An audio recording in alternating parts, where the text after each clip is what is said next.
ଆଜି ଆମେ ଶିଖିବା ଓଡ଼ିଆ ବର୍ଣ୍ଣମାଳା।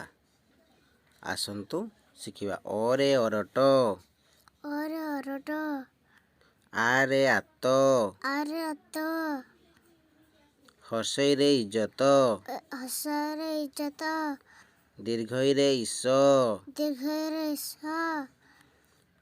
ହର୍ଷଉରେ ଉଇ, ହସରେ ଉଇ, ଦୀର୍ଘଉରେ ଉନ, ଦୀର୍ଘରେ ଉନ, ରୁରେ ଋଣ, ରୁରେ ଋଣ, ଏରେ ଏକ, ଏରେ ଏକ, ଐରେ ଐର, ଏରେ ଐର, ଅରେ ଅଟ, ଅରେ ଅଟ, ଔରେ ଔଷଧ, ଔରେ ଔଷଧ, କରେ କଲମ, କରେ କଲମ, ଖ ଖରେ ଖଟ, ଖଟ, ଗରେ ଗଛ, ଗରେ ଗଛ, ଘରେ ଘର, ଘରେ ଘର, ମୁହଁରେ କିଛି ଶବ୍ଦ ନାହିଁ। ଚରେ ଚକ, ଚରେ ଚକ, ଛରେ ଛଡ଼, ଛରେ ଛଡ଼, ବର୍ଗଜରେ ଜଟ, ବର୍ଗଜରେ ଜଟ, ଝରେ ଝର, ଝରେ ଝର, ନିୟରେ କିଛି ଶବ୍ଦ ନାହିଁ। ନିଆଁରେ କିଛି ଶବ୍ଦ ନାହିଁ। ଟରେ ଟଗର, ଟରେ ଟଗର, ଠରେ ଠକ, ଠରେ ଠକ, ଡରେ ଡର, ଡରେ ଡର, ଢରେ ଢଗ। ଢରେ ଢଗ।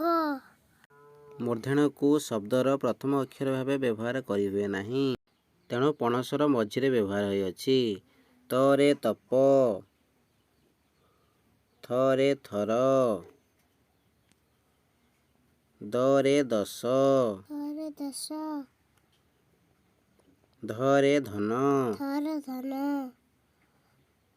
ଦନ୍ତନରେ ନଖ, ଦନ୍ତନରେ ନଖ, ପରେ ପଥର, ପରେ ପଥର, ଫରେ ଫଳ, ଫରେ ଫଳ, ବରେ ବରଫ, ବରେ ବରଫ,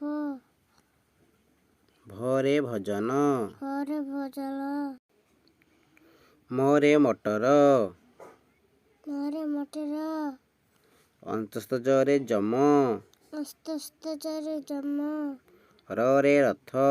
ରରେ ରଥ। ଅଳକୁ ଶବ୍ଦର ମଧ୍ୟରେ ବ୍ୟବହାର କରାଯାଇଅଛି।